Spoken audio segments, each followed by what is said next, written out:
মোহতারাম হযরত উলামায়ে কেরাম, সম্মানিত ও শ্রদ্ধাভাজন আমার মুরব্বী সাহেবান, সমবেত ইসলাম প্রিয়, কোরআন প্রেমিক, নবী প্রেমিক, তাওহীদি মুসলমান ভাই ও বন্ধুগণ, বাংলাদেশের ঐতিহ্যবাহী একটি এলাকা মৌলভীবাজারের শ্রীমঙ্গল সংলগ্ন এই অঞ্চল, এখানে দেশের বরেণ্য একজন বুজুর্গ শেখ মাওলানা আব্দুর রহমান শওকী রাহিমাহুল্লাহ তাআলার স্মৃতিধন্য এবং তার হাতে গড়া শিক্ষা প্রতিষ্ঠান তালিমুল কোরআন মাদ্রাসা মাধবপুর নোয়াগাঁও, আজকে এই মাদ্রাসার উদ্যোগে বার্ষিক ইসলামী মহাসম্মেলন অনুষ্ঠিত হচ্ছে। আল্লাহ পাক রব্বুল আলামিন দিনের আলোতে রৌদ্রের উত্তাপে আমাদেরকে বিপুল পরিমাণ ধর্মপ্রাণ ইসলাম প্রিয় মুসলিম জনতাকে সমবেত হওয়ার, একত্রিত হওয়ার তৌফিক দিয়েছেন। রব্বে করিমের বড়ই মেহেরবানি। এজন্য আল্লাহ রাব্বুল আলামিনের দরবারে কালেমাতুশ শুকরের হাদিয়া পেশ করি আলহামদুলিল্লাহ। এদিকে বাম দিকে যারা ভলেন্টিয়ার আছেন, আপনারা কথা বলেন না। হ্যাঁ, আপনি আবার বলেন আরেকজনকে, আমি তো বলতেছি। একজন যদি আরেকজনকে বলেন কথা বলেন না, সবাই যদি বলেন যে কথা বলেন না, তা কথা হলো না হলো না? এই যে আবার আরেকজন কথা বলে। এদিকে লক্ষ্য করেন, আমার দিকে তাকান সবাই। আবার আরেকজনে হাত দিয়ে ডাকেন কেন আপনি তারে? এই যে আপনি আবার আরেকজনকে হাত দিয়ে ইশারা করেন কেন? আপনার তাকান এদিকে। এই যে ভলান্টিয়ার হলুদ পাঞ্জাবিওয়ালা, আপনি ওদিকে তাকান কেন? আপনাকে আমি ডাকতেছি, আপনি ওদিকে আরেকজনের দিকে তাকান, ওদিকে দাঁড়ান।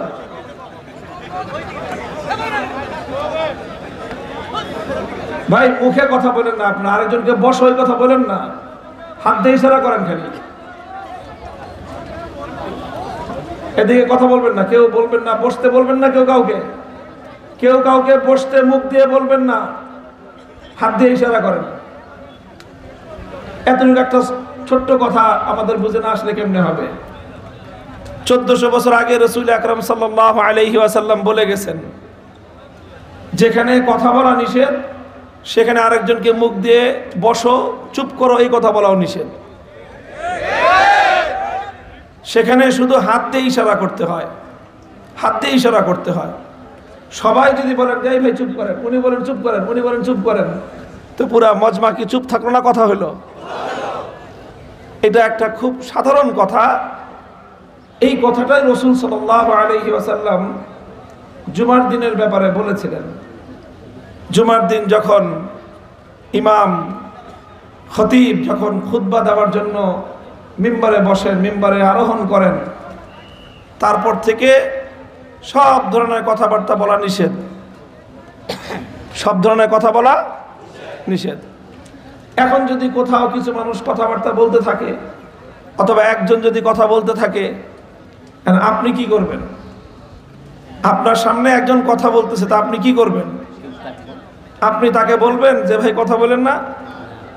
আপনি তাকে বলবেন যে চুপ করেন? আপনি যদি তাকে বলেন যে ভাই চুপ করেন, মান ক্বালা আনসিত ফাকাত লাগা, যে আরেকজনকে বলল চুপ করেন, তার জুমা শেষ, তার নিজেরও জুমা শেষ। আপনি নামাজ পড়তেছেন, নামাজের পাশে আশেপাশে হট্টগোল হইতেছে, আপনি কি করবেন? বলবেন এই আমি নামাজ পড়তেছি কথা বলো না? এটা বলবেন? এটা বললে আপনার নামাজ হবে? তা আপনি কি করবেন? আপনি চুপ থাকবেন। আপনি চুপ থাকলে অন্তত একটা লোক কথা কম বললো, আর আপনিও যদি কথা বলেন, কথা বলার লোক সংখ্যা আরেকজন বাড়লো। এটা রাসূল সাল্লাল্লাহু আলাইহি ওয়াসাল্লামের একটা হাদিস। এই হাদিস থেকে বোঝা যায় মজমা যখন বড় হয় তখন পুরা মজমাকে নীরব করার অর্থ মানে তো পদ্ধতি এটা নয় যে সবাই আরেকজনকে বলবে চুপ করো, না। তখন পদ্ধতি হলো সবাই নিজে চুপ হয়ে যাবে। ওই যে এই লোকটা ডাকতেন, তো এদিকে আসেন, ধরে নিয়ে আসেন, নিয়ে আসেন ধরে। আপনি কথা বলেন কেন? সে আবার আরেকজনকে বলতেছে বয়ে যায়। মাথার মধ্যে এতটুকু গিলু নাই যে আমি কি বুঝাইতেছি। আল্লাহ পাক তৌফিক দান করেন। মুহতারাম হাজিরিন, আমি আপনাদের সম্মুখে রাসূল আকরাম সাল্লাল্লাহু আলাইহি ওয়াসাল্লামের একটি গুরুত্বপূর্ণ হাদিস পাঠ করেছি। আল্লাহ রাসূল সাল্লাল্লাহু আলাইহি ওয়াসাল্লাম আল্লাহর পক্ষ থেকে দুনিয়াতে এসেছিলেন মানব জাতিকে শিক্ষা দেওয়ার জন্য, মানুষকে সঠিক পথে পরিচালনা করবার জন্য। শুধু আমাদের নবী নন, বরং যুগে যুগে যত নবী রাসূল দুনিয়াতে এসেছেন, সমস্ত নবীদের আগমনের উদ্দেশ্য একটাই ছিল, সেটা হলো আল্লাহর বান্দাদেরকে, দুনিয়ার মানুষকে সঠিক পথে পরিচালিত করা, তাদেরকে ভুল পথ থেকে রক্ষা করা, তাদেরকে হেদায়েতের পথের দিকে পরিচালিত করা। তো মানুষ আম্বিয়ায়ে কেরামের দ্বারা, নবীগণের দ্বারা তখনই তারা হেদায়েত প্রাপ্ত হয়েছে যখন তারা নবীদের আনুগত্য করেছে, যখন তারা নবীদের কথা শুনেছে। আম্বিয়ায়ে কেরাম, নবীগণ মানুষকে যেই নির্দেশনা দিয়েছেন, যখন মানুষ নবীদের ঠিক সেই নির্দেশনা মেনেছে, তখন তারা হেদায়েত পেয়েছে। এজন্য বিশ্ব সভ্যতার ইতিহাস পর্যালোচনা করলে দেখা যাবে যে এই পৃথিবীতে মানব সভ্যতার বিকাশ সাধন হয়েছে নবীদের মাধ্যমে, মানবতার উন্নতি সাধন হয়েছে আম্বিয়ায়ে কেরামের মাধ্যমে। হাজার হাজার বছর পর্যন্ত এভাবেই দুনিয়াতে সভ্যতা, ভদ্রতা, দুনিয়ার মানুষের উন্নতি, উৎকর্ষ, এই সব আম্বিয়ায়ে কেরামদের হাত ধরে অগ্রসর হয়েছে। আল্লাহ পাক রব্বুল আলামিন সকল নবীদের কবরগুলোকে জান্নাতের পরিপূর্ণ বাগান হিসেবে কবুল করেন, আর তাদের রুহানি ফয়ুজ পুরা বিশ্ববাসীকে আল্লাহ পাক নসিব করুন। এজন্য আল্লাহ নবী বলেছেন, ইন্না বানি ইসরাঈলা কানাত তাসুসুহুমুল আম্বিয়া কুল্লামা হালাকা নাবিয়্যুন খালাফাহু আখার ওয়ালা নাবিয়্যা বাদি। নবীজি বলেন যে আমার আগে বনি ইসরাইলে নবী আসতেন এবং সেই নবী বনি ইসরাইলকে পরিচালনা করতেন, তাদের নেতৃত্ব দিতেন, তাদের দায়িত্ব সামাল দিতেন। কুল্লামা হালাকা নাবিয়্যুন, এক নবী মৃত্যুবরণ করলে খালাফাহু আখার, সঙ্গে সঙ্গে আরেকজন নবী সেই পূর্বের নবীর স্থলাভিষিক্ত হতেন এবং আবার উম্মতের দায়িত্ব নিজের কাঁধে তুলে নিতেন। এভাবেই চলেছে হাজার হাজার বছর পর্যন্ত। উম্মত, জাতি, মানুষ নবীদের নেতৃত্বে চলেছে। আল্লাহ নবী বলেন, এই ধারায় চলতে চলতে আমি হলাম সর্বশেষ নবী, আমার পরে পৃথিবীতে আর কোনো নবী আসবে না, আমার পরে কোনো নবী আসবে না। আল্লাহর নবী হলেন আখেরি নবী, খাতামুন নবিয়্যিন। আমাদের নবীকে আল্লাহ পাক রব্বুল আলামিন যে নবুয়ত দিয়েছেন, যে রিসালাত দিয়েছেন, এই নবুয়তের সবচেয়ে বড় বৈশিষ্ট্য হলো খতমে নবুয়ত। আমাদের নবীকে আল্লাহ পাক যেই নবুয়তের সিংহাসন দিয়েছেন, সেই সিংহাসনের সবচেয়ে বড় সৌন্দর্য হলো খতমে নবুয়ত। কাজেই এই খতমে নবুয়তের সিংহাসনে আমাদের নবী ছাড়া আর কারো বসবার অধিকার নেই। কিয়ামত পর্যন্তের জন্য সিংহাসন আখেরি নবীর জন্য সংরক্ষিত। নবীজি দুনিয়াতে নেই, উম্মতের দায়িত্ব হলো খতমে নবুয়তের সিংহাসনের মর্যাদাকে রক্ষা করা। সুতরাং নবীর ইন্তেকালের পর কিয়ামত পর্যন্ত যদি কোনো কুলাঙ্গার, কোনো মিথ্যাবাদী, কোনো দাজ্জাল, কোনো প্রতারক, কোনো ভণ্ড আল্লাহর নবীর পরে নবুয়তের মসনদে বসতে চায়, সে সারা দুনিয়ার সমস্ত উম্মতে মুহাম্মাদীর জানের দুশমন। একে বরদাস্ত করা যাবে না। সব জায়গায় নমনীয়তা চলে না, সব জায়গায় নমনীয়তা চলে না। যারা আশিকে রাসূল, যারা নবীর উম্মত, যারা নবীকে ভালোবাসে, নবীজিকে মহব্বত করে, এই খতমে নবুয়তের যারা বিরোধিতা করবে তাদের সাথে তাদের জানের দুশ্মন হবে। কাদিয়ানের ভণ্ড নবী, প্রতারক মির্জা গোলাম আহমদ এজন্যই সারা পৃথিবীর উম্মতে মুহাম্মাদিয়ার দুশ্মন। যারা এই গোলাম আহমদ কাদিয়ানের অনুসারী হবে, তার অনুসারী বলে নিজেদেরকে আহমদি অথবা নিজেদেরকে কাদিয়ানি বলে পরিচয় দিবে, তারা আখিরি নবীর উম্মত নয়, ওরা কাফের, ওরা বেঈমান। সুতরাং এই কাফেরদেরকে, এই অমুসলিমদেরকে এই সুযোগ দেওয়া যাবে না যে তারা মুসলমানদের রূপ ধারণ করে মুসলিম জনতাকে তারা প্রতারণা করবে। প্রতারণা পৃথিবীর কোন সমাজে গ্রহণযোগ্য নয়। ধোঁকাবাজি, প্রতারণা শুধু আজকে নয়, পৃথিবীতে কোনোদিন কোন জাতির নিকট ধোঁকাবাজি আর প্রতারণা এটার অনুমোদন নাই। আপনি একটা চকলেট তৈরি করবেন 1 টাকা দামের, আপনি চকলেটটা তৈরি করে এই চকলেটের উপর আরেকটা কোম্পানির লেবেল লাগায় দিলেন, নাবিস্কো কোম্পানি লিখে আপনি চকলেটটা বাজারজাত করলেন। দোকানে দোকানে গিয়ে বললেন যে এই যে নাবিস্কো কোম্পানির চকলেট আপনারা আমার কাছ থেকে নেন। দোকানদাররা নিল, কোম্পানি জানতে পারলো নাবিস্কো কোম্পানি যে এক লোক আমাদের কোম্পানির লেবেল লাগায় বাজারে বাজারে চকলেট বিক্রি করতেছে। এই কথা জানার পর তারা আপনাকে ডেকে নিয়ে পুরস্কার দিবে, তুমি ভালো কাজ করছো, কারণ তুমি আমাদের কোম্পানির নামে চকলেট বানায় বিক্রি করতেছো, পুরস্কার দিবে। কি করবে? আপনার বিরুদ্ধে মামলা দিবে, প্রতারণার মামলা দিবে, ধোঁকাবাজির মামলা দিবে। এই মামলা হওয়ার পর পুলিশ আপনাকে সালাম দিবে না, পুলিশ আপনাকে গ্রেফতার করে নিবে। ধোঁকাবাজি এবং প্রতারণার দায়ে আপনাকে গ্রেফতার করবে, গ্রেফতার করে আদালতের কাছে সুপর্দ করবে, হাতে হ্যান্ডকাপ পরায়ে যে প্রতারক। এরপরে আদালত কি করবে? জামাইয়া ধরে আপনাকে বাড়িতে পাঠিয়ে দিবে, আপনাকে 14 শিকের মধ্যে ভরবে, আপনার ব্যাপারে রায় দিবে 3 বছরের জেল। কেন? কারণ তুমি নাবিস্কো কোম্পানির নামে মানুষকে ধোঁকা দিয়েছো, তুমি আরেকজনের কোম্পানির লোগো ব্যবহার করে তুমি তোমার পণ্য বাজারজাত করেছো। এই জন্য আদালত আপনার বিরুদ্ধে ব্যবস্থা নেবে, প্রশাসন আপনার বিরুদ্ধে ব্যবস্থা নেবে, নাবিস্কো কোম্পানি আপনার বিরুদ্ধে ব্যবস্থা নেবে।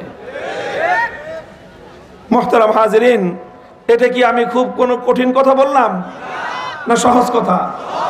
দুনিয়ার প্রত্যেকটা মানুষ এই কথাটা বুঝে, সবাই এই কথাটা বুঝে, অথচ আফসোস লাগে, আক্ষেপ লাগে, এত বড় বড় শিক্ষিত, দেশ চালায়, দুনিয়া চালায়, তারা এই কথাটুকু বুঝলো না যে 1 টাকা দামের চকলেটের ব্যাপারে আরেকটা কোম্পানির আরেকজনের নাম ব্যবহার করা ধোঁকাবাজি আর প্রতারণা। আর এই ধোঁকাবাজির শাস্তি হলো তার জন্য সাজা, তার জেল, তার জুলুম, এটাই হলো তার জন্য প্রাপ্য শাস্তি। অথচ কোন ব্যক্তি মুসলমান না হয়ে, ইমানদার না হয়ে, শেষ নবীকে, শেষ নবী বিশ্বাস না করে সে যদি ইসলাম ধর্মের নাম ব্যবহার করে, সে যদি ইসলাম ধর্মের নামে মসজিদ ব্যবহার করে, সে যদি ইসলাম ধর্মের নাম ব্যবহার করে মানুষের মধ্যে নিজের আদর্শ প্রচার করে, তাহলে সে হলো একজন অমুসলিম। কিন্তু সে ইসলামের নাম ব্যবহার করে নিজের ভণ্ডামির আদর্শ প্রচার করলো। সে 1 টাকার ওই নাবিস্কো চকলেট প্রতারণাকারীর চেয়ে লক্ষ কোটি গুণ বেশি ভণ্ড এবং প্রতারক।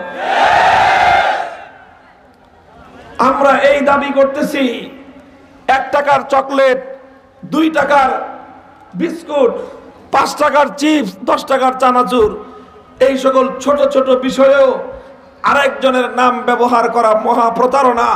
সেক্ষেত্রে ঈমান মুমিনের কাছে সবচেয়ে বড় মূল্যবান সম্পদ।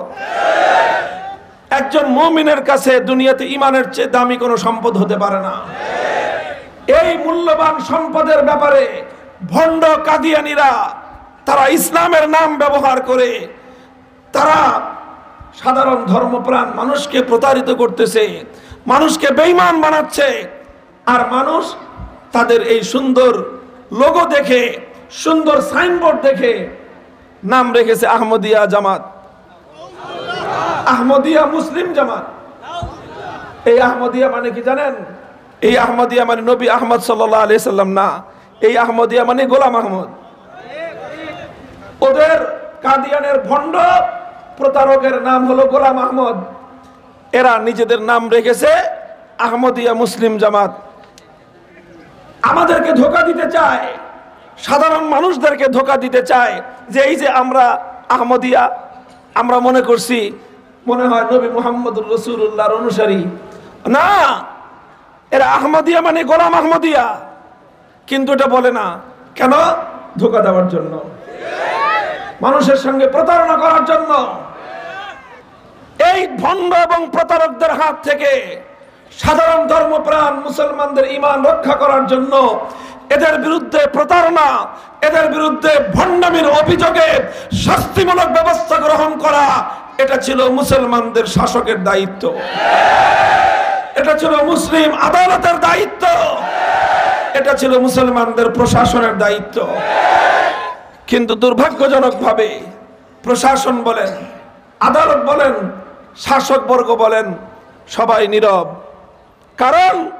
কারণ এদের বিরুদ্ধে কিছু বলতে গেলে, কিছু করতে গেলে সারা দুনিয়ার আন্তর্জাতিক সন্ত্রাসী গোষ্ঠী ইহুদি এবং খ্রিস্টানরা তখন এই কাদিয়ানীদের পক্ষে এসে দাঁড়ায়। আর বাংলাদেশ থেকে যত মুরগি চোরা, গরু চোরা, যত অপরাধী, এই সবগুলো গিয়ে কাদিয়ানীদের পক্ষে দাঁড়ায়। আন্তর্জাতিক সন্ত্রাসী আর দেশি চোর ডাকাত সব কাদিয়ানীদের পক্ষে দাঁড়াবে। কারণ আমাদের দেশে একটা প্রবাদ আছে, চোরে চোরে মাসতুতো ভাই। এরা সব ইসলামের বিরুদ্ধে একজোট। কাজেই একথা আমরা পরিষ্কার ভাষায় বলতে চাই, আমাদের শাসক গোষ্ঠী আমরা মনে করি তারা মুসলমানদের প্রতিনিধি, আমাদের আদালত মনে করি তারা মুসলমানদের বিচার ব্যবস্থা, আমাদের প্রশাসন আমরা মনে করি তারা মুসলিম জাতির প্রশাসন। কাজেই ইসলামের নামে, ঈমানের নামে এই প্রতারণাকারী ভণ্ড প্রতারক চক্র কাদিয়ানীদের খপ্পর থেকে উম্মতকে হেফাজত করা তাদের দায়িত্ব। আমরা তাদেরকে মেরে ফেলতে বলতেছি না, আমরা এটাও বলতেছি না যে কাদিয়ানীদেরকে দেশ থেকে তাড়ায় দেন, এটাও বলতেছি না। আমরা শুধু বলতেছি ওরা যেন অমুসলিম হয়ে ইসলামের নাম ব্যবহার করতে না পারে এই ব্যবস্থাটা করেন। ও যেন আরেক কোম্পানি হয়ে আরেক কোম্পানির যেন ওরা নাম ব্যবহার করতে না পারে এই ব্যবস্থাটা করেন। ওরা যেন ইসলামের নাম ব্যবহার করে ধর্মপ্রাণ মুসলমানদেরকে ধোঁকা দিতে না পারে। ওদের ধর্মের নাম কাদিয়ানী ধর্ম, আমাদের ধর্মের নাম ইসলাম ধর্ম। আমরা আমাদের ধর্মের নাম ব্যবহার করব, আমরা মুসলিম, আমাদের ধর্ম ইসলাম।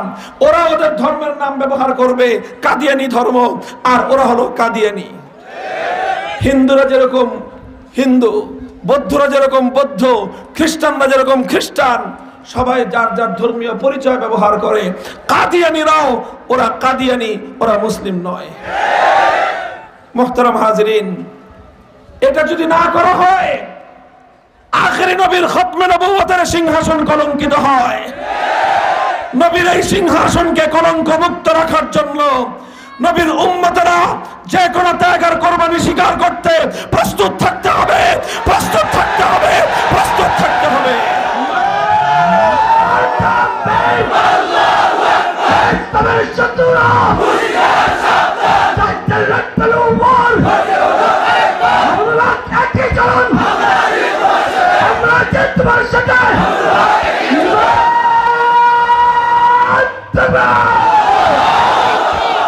মুহতারাম হাজিরিন, দ্বিতীয় কথা, তাহলে আল্লাহ নবী বললেন আমার আগে, শেষ নবীর আগে দুনিয়াতে মানুষকে, উম্মতকে পরিচালনা করতেন নবীগণ। আল্লাহর নবী বললেন, আমি হলাম শেষ নবী, আমার পরে আর কোন নবী। তাহলে এখানে প্রশ্ন জাগে, হুজুর এতদিন পর্যন্ত, হাজার হাজার বছর পর্যন্ত দুনিয়ার মানুষকে নেতৃত্ব দিল নবীগণ, পরিচালনা করলো নবীগণ, আপনি বলতেছেন আপনি শেষ নবী, আপনার পরে আর কোন নবী আসবে না। তাহলে প্রশ্ন হলো, আপনার পরে আপনার এই উম্মত পরিচালনা করবে কে? আপনার পরে এই উম্মতের হাল ধরবে কে? প্রশ্ন জাগে কি জাগে না? সেই প্রশ্নের জবাব দিয়েছেন আল্লাহর নবী, আল উলামা ওয়ারাসাতুল আম্বিয়া, আল উলামা ওয়ারাসাতুল আম্বিয়া। নবীজি বলেছেন, আলেমগণ হলেন নবীদের উত্তরাধিকারী, আলেমগণ হলেন নবীদের ওয়ারিস, নবীদের উত্তরাধিকারী। হে ওলামায়ে কেরাম, এটা শুধু উত্তরাধিকারী হওয়া, এটা শুধু মর্যাদার বিষয় নয়, এটা শুধু ফজিলতের বিষয় নয়, এটা যতটা ফজিলত এবং মর্যাদার বিষয়, তার চেয়েও বেশি দায়িত্ব এবং কর্তব্যের বিষয়। আল্লাহর নবী বলে গেলেন, উম্মতের আলেমরা হলেন উম্মতের জন্য নবীদের উত্তরাধিকারী, নবীদের ওয়ারিসিন, তারাই হলেন নবীদের স্থলাভিষিক্ত। এই হাদিসের মাধ্যমে আল্লাহর নবী দুটি বার্তা দিয়েছেন, দুটো মেসেজ। কয়টা বার্তা? দুটো বার্তা আল্লাহর নবী দিয়েছেন। একটি বার্তা দিয়েছেন সাধারণ উম্মতকে কেন্দ্র লক্ষ্য করে, যারা আলেম না, যারা আলেম না তাদের প্রতি একটা বার্তা, আর যারা আলেম তাদের প্রতি আরেকটা বার্তা। যারা আলেম না, গায়রে আলেম, নন আলেম, সে যেই হন, শিক্ষিত হন অশিক্ষিত হন, ব্যবসায়ী হন চাকরিজীবী হন, রাজনীতিবিদ হন প্রশাসনের লোক হন, সকলের প্রতি একটা বার্তা হলো আল্লাহর নবী। নবীজি তাদেরকে একটা আশার বাণী শুনিয়েছেন, তাদেরকে হতাশার হাত থেকে আল্লাহর নবী সান্ত্বনার বাণী শুনিয়েছেন। কি? ওই যে যখন পয়গাম আসলো, হাজার বছর পর্যন্ত উম্মতের দেখভাল করেছে নবীগণ, উম্মতের দেখভাল করেছে নবীগণ, শেষ নবীর পরে আর কোন নবী আসবে না। এখন উম্মতের সাধারণ মানুষের কাছে একটা হতাশার কালো মেঘ ছেয়ে পড়তে পারে। তারা মনে করতে পারে, এতদিন তো আমাদেরকে দেখভাল করতো নবীগণ, এখন আর কোনো নবী আসবে না, তাহলে আমাদের কি হবে? কে আমাদেরকে দেখে শুনে রাখবে? এইরকম একটা হতাশার মাঝে আল্লাহর নবী উম্মতকে সান্ত্বনার বাণী শুনিয়েছেন। হে উম্মত, তোমাদের চিন্তার কোনো কারণ নেই, হতাশ হওয়ার কোনো কারণ নেই, নিরাশ হওয়ার কোনো কারণ নেই। কারণ নবুয়তের ধারা কিয়ামত পর্যন্তের জন্য বন্ধ হয়ে গেলে কি হবে? আর কোন নবী আসবে না, ঠিক, নবুয়তের দুয়ার বন্ধ, তবে কিয়ামত পর্যন্ত নবীদের জায়গায় নবীদের উত্তরাধিকারী আলেমরাই তোমাদের দেখভাল করবে, আলেমরা তোমাদের দেখভাল করবে। এই কথার মাধ্যমে আল্লাহর নবী উম্মতকে বার্তা দিলেন, উম্মতকে একটা বার্তা দিয়েছেন, একটা মেসেজ দিয়েছেন। আমি উম্মতের কাছে জানতে চাই, আল্লাহর নবীর সেই বার্তা, সেই অনুরোধ, নবীর সেই ওসিয়ত রক্ষা করতে প্রস্তুত আছেন তো আপনারা? হাত নামান। একটা দৃষ্টান্ত দেই। মনে করেন একজন বাবা মৃত্যুশয্যায় একজন বাবা জীবন সায়ান্নে উপনীত, সে মনে করতেছে যে কোনো মুহূর্তে তার জীবন চলে যাবে। তার অনেকগুলো ছোট ছোট ছেলে মেয়ে আছে, একটার বয়স 4 বছর, একটার বয়স 6 বছর, একটার বয়স 10 বছর, একজনের বয়স 12 বছর, 15 বছর, সব ছোট ছোট অপ্রাপ্ত বয়স্ক। আরেকটা ছেলে আছে বড়, 25 বছর, সে অ্যাডাল্ট, সে পূর্ণপ্রাপ্ত বয়স্ক বুঝমান। বাবা মৃত্যু শয্যায় শুয়ে, হাসপাতালের বিছানায় শুয়ে সবগুলো ছেলেপেলেকে ডেকেছে, ডেকে ছোট ভাইদেরকে বলতেছে, দেখো বাবা, আমি হয়তো থাকবো না, আমি চলে যাব। বড় ভাইয়ের হাতটা ধরে ছোট ভাইগুলোকে ডেকে নিয়ে সবগুলোর হাত একসাথে করে বাবা বড় ভাইয়ের হাতে দিয়ে গেল। বড় ভাইকে বলে গেল, দেখ বাবা, আমি চলে যাচ্ছি, আমার পরে তুই ওদের জন্য অভিভাবক, তুই ওদের বাবার মতো, তুই ওদেরকে দেখে শুনে রাখবি। আর ছোট ভাইদেরকে বলে গেলেন যে দেখো, আমি চলে যাচ্ছি, আমার পরে তোমাদের এই বড় ভাই, তিনি তোমাদের বাবার মতো, সুতরাং তোমরা কখনো তার বিরোধিতা করবা না, কখনো তার অবাধ্য হবে না, তার কথা মেনে চলবা। এই কথা বলার পর কিছু সময় পর বাবার ইন্তেকাল হয়ে গেল। এবার বলেন, বাবার মৃত্যুর পরে ছোট ভাইদের এবং বড় ভাইয়ের কোনো দায়িত্ব আছে না নাই? ছোট ভাইদের দায়িত্ব কি? ছোট ভাইদের দায়িত্ব, বাবা যেহেতু বলে গেছেন যে বাবার মৃত্যুর পরে তো আর নতুন বাবা আসবে, কি বলেন? বাপ কি পাওয়া যায় নতুন করে? বাপ তো চলে গেছেন, বাপকে তো আর পাওয়া যাবে না। এখন বাবা আমাদেরকে ওসিয়ত করে গেছেন বড় ভাইকে মানতে, বড় ভাইয়ের কথা শুনতে, বড় ভাইয়ের আনুগত্য করতে। এখন যদি আপনারা বা ওই ছোট ভাইয়েরা বড় ভাইয়ের কথা যদি না মানে, বড় ভাইয়ের সঙ্গে যদি বিরোধিতা করে, তাহলে কি শুধু বড় ভাইয়ের বিরোধিতা হবে না বাবার কথা অমান্য করা হবে? কথা বলেন, এটা কি শুধু বড় ভাইকে অমান্য করা হবে না বাবার কথা, বাবার অন্তিম ওসিয়তকে অমান্য করা হবে? কথা বলেন, ঠিক না বেঠিক? সুতরাং হে উম্মতের জনসাধারণ, আল্লাহর শপথ করে বলি, আল্লাহর নবী ঠিক এভাবেই, আল্লাহর নবী গোটা উম্মতের জন্য পিতার মতো। কার মতো? এটা শুধু আমার কথা নয়, এটা সহিহ বুখারীর বর্ণিত আল্লাহর নবীর সহিহ হাদিস, ইন্নামা আনা লাকুম মিসলাল ওয়ালিদ, ইন্নামা আনা লাকুম মিসলাল ওয়ালিদ লিওয়ালাদিহি। হে আমার উম্মত, আমি তোমাদের জন্য পিতার মতো। পিতা যেরকম তার সন্তানের মায়া মমতা দিয়ে ভালোবেসে লালন পালন করে, আমি তোমাদের জন্য ওরকম বাবা। সুতরাং বাবার মৃত্যুতে ছোট ছোট সন্তানরা যেরকম ইয়তীম হয়ে যায়, ঠিক তদ্রূপ আল্লাহর পয়গম্বরের ইন্তেকালের কারণে তার সাধারণ উম্মতরা সারা দুনিয়া জুড়ে ইয়তীম হয়ে গেছে। এই ইয়তীম সন্তানদেরকে আল্লাহর নবী অন্তিম ওসিয়ত করে গেছেন যে দেখো, আমার উম্মতের মধ্যে আলেম যারা, তারা হলো তোমাদের বড় ভাই। বয়সের দিক দিয়ে বড় না, এলেমের দিক দিয়ে বড়। বয়সে বড় না, এলেমে বড়। সুতরাং এই বড় ভাইদের কাছে সাধারণ উম্মতকে আল্লাহর নবী বলে গেছেন যে আমি তোমাদেরকে বলে গেলাম, তোমরা বড় ভাইয়ের কথা মানবা, বড় ভাইদের বিরোধিতা করবে না, তাদের অবাধ্য হবে না, তাদের কথা অমান্য করবে না।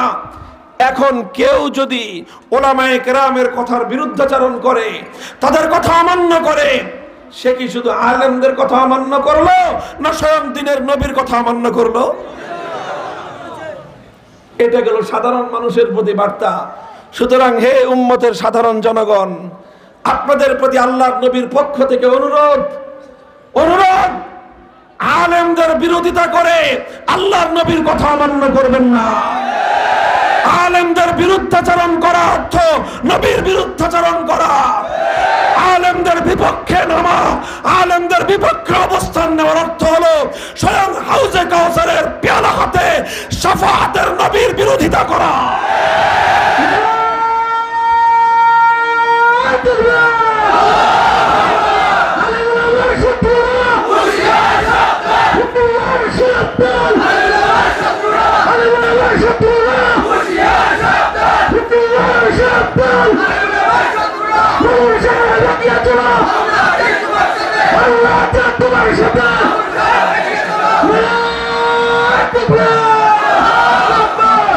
মুহতারাম হাজিরিন, এটা হলো সাধারণ জনতার প্রতি আল্লাহর নবীর বার্তা।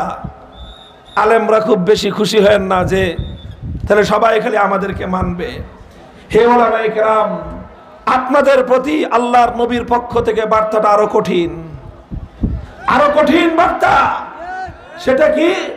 সেটা হলো নবীজি আলেমদের প্রতি আস্থা রেখেছেন, আলেমদের প্রতি আস্থা রেখেছেন যে আমার অবর্তমানে উম্মতের আলেমরা উম্মতের জন্য সেই দায়িত্ব পালন করবে আমি নবী যেভাবে উম্মতের প্রতি দায়িত্ব পালন করেছিলাম। সুতরাং উম্মতের আলেমদের প্রতি আল্লাহর নবী আস্থা রেখে গেছেন যে তারা যে কোনো মূল্যে আমার উম্মতকে পথভ্রষ্ট হতে দিবে না, তারা যে কোনো মূল্যে আমার উম্মতকে সঠিক পথে পরিচালিত করবে। সুতরাং হে উম্মতের উলামায়ে কেরাম, আমার আর তোমার দায়িত্ব হলো যেদিন থেকে আমি আর তুমি আমাদের পক্ষে আসমানি ওহীর ইলম ধারণ করেছি সেই দিন থেকে ইলম ধারণ করার অর্থ, ইলম হাসিল করার অর্থ শুধু আলেম খেতাব এবং আলেম পরিচয় বহন করা নয়, বরং আল্লাহর নবীর উত্তরাধিকারের বিশাল দায়িত্বের বোঝা কাঁধে বহন করা, উম্মতের দায়িত্বের জোয়াল নিজের কাঁধে তুলে নেওয়া। সুতরাং কোন পরিস্থিতিতে কোন অবস্থায় উম্মতের উলামায়ে কেরাম উম্মতকে একা ফেলে যেতে পারে না। সর্বপরিস্থিতিতে উম্মতকে সঠিক পথ দেখানো, সঠিক পথে পরিচালিত করা আলেমদের দায়িত্ব। কাজেই যদি এই দায়িত্ব পালন আমি আর তুমি করতে ব্যর্থ হই, হে উম্মতের আলেমগণ, দুনিয়াতে কেউ আমাদেরকে জিজ্ঞাসা না করলেও কিয়ামতের দিন আল্লাহর নবী জিজ্ঞাসা করবেন, আমার এতিম উম্মতকে তোমাদের হাতে রেখে এসেছিলাম, তোমরা আমার উম্মতের ব্যাপারে কি করেছিলা? কথা বলেন। সুতরাং যারা মনে করেন যে আমরা আলেম হয়েছি খুব মজায় মজায় আছি, না, এটা খুব মজার জিনিস না, এটা খুব আনন্দের জিনিস না, এটা দায়িত্ববোধের জিনিস। কিয়ামতের দিন আল্লাহর নবীর কাছে জবাব দিতে হবে। কাজেই সেজন্যই আমরা বলি উম্মতের আলেম হিসেবে এটা আমাদের দায়িত্ব। আমরা যখন দেখব উম্মতের মধ্যে ইসলাম বিরোধী কোন কার্যকলাপ চলছে, সারা দুনিয়া আমাদের বিরাগী হতে পারে, উম্মতের মধ্য থেকে দ্বীন বিরোধী কার্যকলাপকে বন্ধ করার জন্য যা করতে হয় তাই করব। আমরা যখন দেখব এই উম্মতকে কেউ গোমরাহ করার চেষ্টা করতেছে, সে যে নামেই হোক, যেই পরিচয়েই হোক, সেই গোমরাহ করার চেষ্টাকে রুখে দেওয়া আমাদের দায়িত্ব। আমরা যখন দেখব উম্মতের মধ্যে তাওহীদের চেতনাকে ভুলণ্ঠিত করে শিরকি চেতনা প্রতিষ্ঠিত করবার কেউ চেষ্টা করছে, আল্লাহর নবীর সবচেয়ে বড় দায়িত্ব ছিল শিরককে নির্মূল করে তাওহীদ কায়েম করা, শিরককে নির্মূল করে একত্ববাদ প্রতিষ্ঠা করা। সুতরাং আপনারা যদি কেউ শিরকি সংস্কৃতি বাস্তবায়ন করতে চান, আল্লাহর নবীর নায়েব হিসেবে আমি ব্যক্তিগতভাবে কথা বলতে চাই, যতদিন দেহে প্রাণ আছে, যতদিন ধমনীত রক্তের প্রবাহ আছে, যতদিন হৃদয় স্পন্দন আছে, জীবনের শেষ রক্তবিন্দু পর্যন্ত তাওহীদের ঝান্ডা সমুন্নত রাখবার জন্য, শিরকি সংস্কৃতির মোকাবেলা করবার জন্য প্রথমে চোখের অশ্রু দিব, তারপরে মাথার ঘাম ঝরাবো, সর্বশেষ প্রয়োজনে বুকের রক্ত দিতে আমরা প্রস্তুত।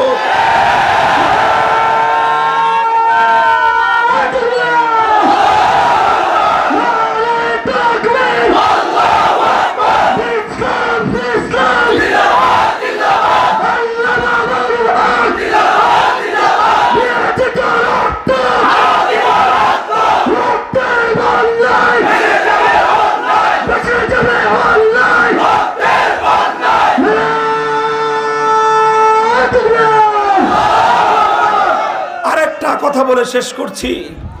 একটা কথা মনে রাখবেন, উম্মতের আলেমগণ সবাই যখন ঐক্যবদ্ধভাবে একমত হয়ে কোনো কথা বলে, কি বললাম, উম্মতের সকল আলেমগণ যখন একমত হয়ে কোনো কথা বলে, এটাকে ইসলামের পরিভাষায় বলা হয় ইজমা।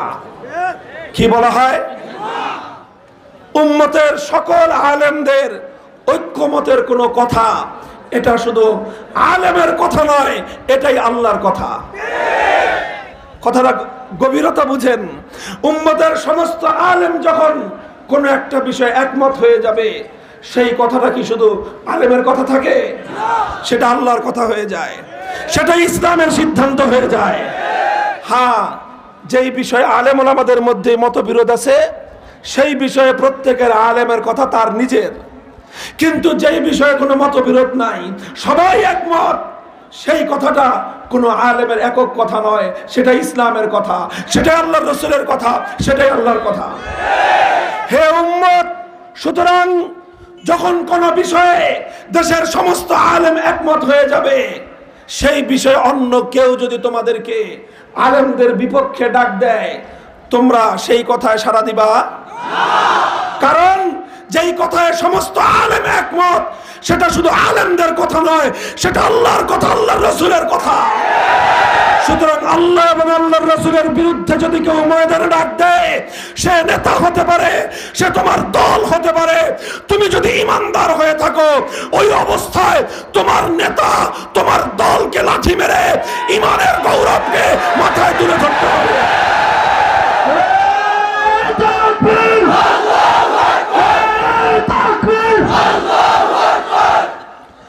ইনশাআল্লাহ আপনারা মজবুত থাকবেন তো?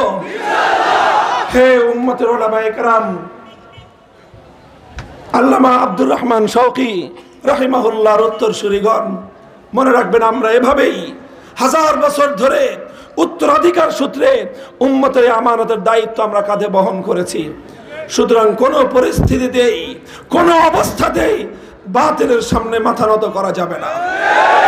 আমরা দু চারজন আলেম যদি বাতিলের সামনে আমরা সিনা টান করে দাঁড়িয়ে থাকি, হতে পারে আমাদের দু চারজনের জীবন যাবে, আমাদের দু চারজনের কল্লা যাবে, আমাদের দু চারজনকে ত্যাগের কোরবানি পেশ করতে হবে, আমাদের দু চারজনকে জুলুম আর নির্যাতন ভোগ করতে হতে পারে, আমাদের দু চারজনকে কল্লা দিতে হতে পারে, রক্ত দিতে হতে পারে।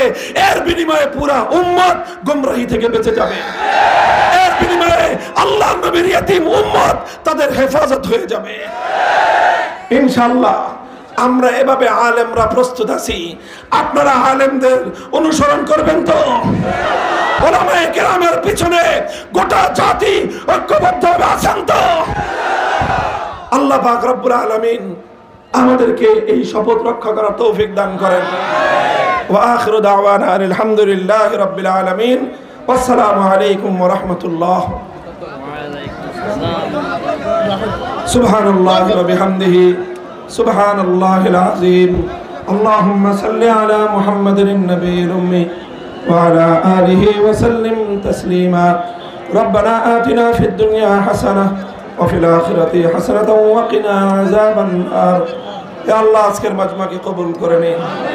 হে আল্লাহ, শেখ শওকী রহমাতুল্লাহি আলাইহির স্মৃতিধন্য এই তালিমুল কোরআন মাদ্রাসাকে আপনি কবুল করুন। তালিম, তারবিয়াত, তামির, মালিয়াত সব দিক থেকে তারাক্কি এবং উন্নতি দান করুন। সমস্ত হাজাতগুলোকে গায়েবের খাজানা থেকে পুরা করে দিন। হে আল্লাহ, হাজার হাজার মানুষ দূর দূরান্ত থেকে উলামায়ে কেরামের মহব্বত, আপনার দ্বীনের ভালোবাসায় একত্রিত হয়েছে। হে আল্লাহ, তাদের এই জমায়েতকে আপনি কবুল করুন, তাদের জন্য এটাকে নাজাতের জরিয়া করে দিন। হে আল্লাহ, আমাদেরকে আপনি কবুল করুন। হে আল্লাহ, যতদিন বাঁচি আপনার দ্বীনের দায়িত্ব পালন করে বাঁচার তৌফিক দান করেন।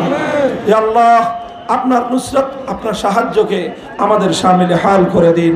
আমাদের দেশকে সমস্ত ষড়যন্ত্রের হাত থেকে হেফাজত করুন।